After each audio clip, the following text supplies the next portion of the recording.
얼굴도 모르는 사람을 성폭행했다는 누명을 쓰고 1년 가까이 감옥살이를 한 사람이 있습니다. 전남 곡성에서 벌어진 일인데 성폭행을 한 진짜 범인은 2심 재판에서 피해자가 고백을 하면서 밝혀졌습니다. 경찰 수사에 대한 논란이 일고 있는 이 사건, 뉴스 미션에서 취재했습니다. 김민관 기자입니다. 제가 손에 들고 있는 게 당시 수사 기록입니다. 경찰이 기록한 범행 시간과 장소가 이곳에 적혀 있는데요. 수사 기록에 담긴 곳들을 저희가 직접 가서 확인해 보겠습니다. 경찰이 첫 범행 장소로 지목한 곳은 피해자의 집 안입니다. 2015년 봄 같은 건물에 사는 50대 남성 A씨가 문을 열고 들어와 성폭행을 했다는 겁니다. 범행 시간은 피해자가 혼자 있던 오후라고 봤습니다. 하지만 직장에 있던 A씨에겐 알리바이가 있었습니다. 출퇴근 기록 등에 그날의 행적이 남아 있었기 때문입니다.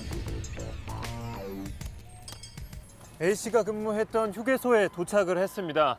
오는 길엔 곳곳에 단속 카메라가 설치돼 있었고 톨게이트까지 지나야 했습니다. 하지만 수사기관은 이곳을 한 번도 찾지 않았습니다. 오지도 않았어요. 오래 왔으면 알았겠죠. 거의 뭐 한 한 달 분 이상은 보관이 저장이 돼 있으니까 확인이 됐겠죠. 두 번째 범행 장소로 지목된 곳은 근처 모텔입니다. 검찰의 공소장엔 2015년 여름 A씨가 피해자를 강제로 차에 태워 모텔로 데려와 성폭행을 했다고 나옵니다.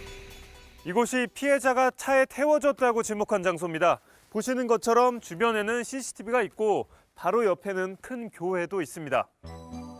하지만 이곳 역시 수사선상에서 빠져 있었다고 합니다. 치매 할머니 실종돼가지고 경찰이 와서 한 번 본 적이 있고요. 그 전에는 치매는 그렇게 있었고 그 전에는 그런 일이요.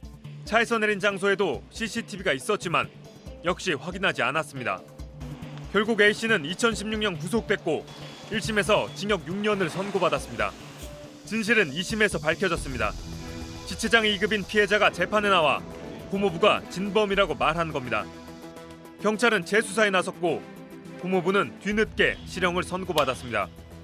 A씨는 무죄 판단을 받고 11개월 만에 감옥에서 풀려났지만 고통은 여전히 진행형입니다. 나 지금 제대로 잠도 못 주무시고 자다가 소리 지르시고 시계를 아무것도 못 차요. 시계 느낌이 그 줄을 이렇게 꽉 묶는데요. 양쪽 줄을, 끄줄줄을. 취재진은 당시 수사 관계자들의 입장을 물었습니다. 경찰은 오히려 A씨의 태도를 문제 삼았습니다. 본인이 직접 뭐 하이패스 기록이나 이런 거 가져 나는 봐봐라. 나는 이렇게 나가서 여기 돌아올 때까지 항상 여기 바깥에 나가 있는 사람이다. 그렇게 주장하는 내용 자체가 없었다니까요. 사건을 지휘한 당시 검사는 진상을 규명하지 못해 안타깝다면서도 수사 과정엔 큰 문제가 없었다는 취지의 입장을 밝혔습니다.